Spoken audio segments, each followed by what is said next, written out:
એમાં ગાંધીનગરથી અમારે ઇન્સ્પેક્શન આવ્યું. એ વખતમાં અમારે પેલા શૈક્ષણિક રીતે કઈ રીતે એની ચકાસણી કરવામાં આવતું કે આમાં કઈ રીતનું શિક્ષણ પૂરું પાડે છે.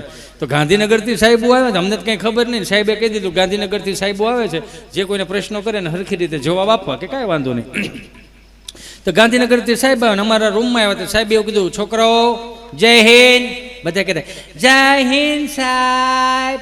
એટલે બધાએ કીધું ચાલો છોકરો અમે ગાંધીનગરથી આવ્યા છીએ, તમારા વર્ગ શિક્ષક કઈ રીતે શિક્ષણ પૂરું પાડે છે એની ચકાસણી કરવા માટે આવ્યા છીએ. તો ગભાન ઊભો કર્યો, ચાલ છોકરા ઊભો થા, તારું નામ શું? ગભો. અચ્છા તો પ્રશ્ન કરું છું, જવાબ આપજો. ઉપાડો તમે તમારે. કે પ્રશ્ન પેલો એવો છે કે શિવનું ધનુષ કોણે ભાંગ્યું? હું કાલે આવ્યો જ નહોતો સાહેબ, મને નથી ખબર. એને ભાંગ્યું હોય એને પૂછો, હું નહોતો આવ્યો. તો તને નથી ખબર શિવનું ધનુષ કોણે ભાંગ્યું? નહીં. બે જા, તું ઊભો થા. શિવનું ધનુષ કોણે ભાંગ્યું?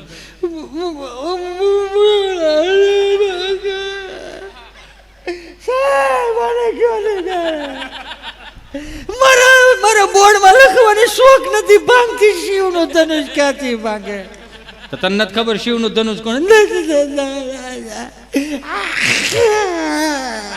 હાલે બે જા. તો વર્ગ શિક્ષકને પૂછ્યું કે તમારા છોકરાઓને શિવનું ધનુષ કોણે ભાંગ્યું તમને ખબર નથી? શું કરો છો તમે?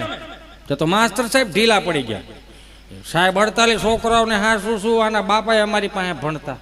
એના બાપ હાવ સીધા સાધા હાવ સરળ, આ છોકરા હાવ સરળ. એકે છોકરો તોફાની ભાંગતોડ વાળો છે જ નહીં આમાં.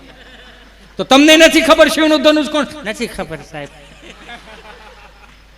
ત્યાં આચાર્ય સાહેબ પાસે ગયા. આચાર્ય સાહેબ પાસે જઈને કીધું કે તમારા વર્ગ શિક્ષકને નથી ખબર કે શિવનું ધનુષ કોણે ભાંગ્યું, તમારા વિદ્યાર્થીઓને નથી ખબર શિવનું ધનુષ કોણે ભાંગ્યું, તો તમે કરો છો શું? ત્યાં તો હેડમાસ્ટર કહ્યું હું તો વિચાર કરું છું. હું વિચાર કરું છું કે હું વિચાર કરું છું? હું તો એ વિચાર કરું. એને માવો ખાધો હોય છે સમજા.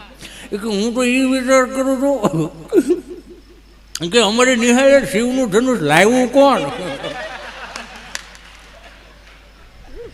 કે તમને નથી ખબર શિવનું ધનુષ? ખોટું ન કરતો મારે કેવું હું વાંધો કઈ દેવ આપણે હુકમ પેટમાં રાખવું.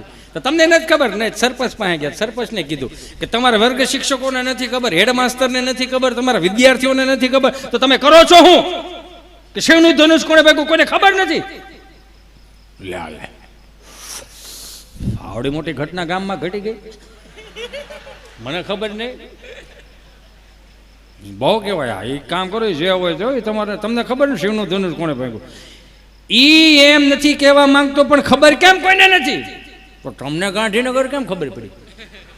અમારે એ જોવાનું નહીં કે જેને કીધું એને ગાલ્યો 10,000 ખિસ્સામાં નાખો. કાંઈ હે ના શિવનું ધનુષ ગમે એને ભાંગ્યું હોય જવા દો, માફ કરી દો, પણ 1-2 હાથ જોડીને પ્રાર્થના કરું, આ શિવ ધનુષ વાળે તમે ગાંધીનગર વાત ન લઈ જતા.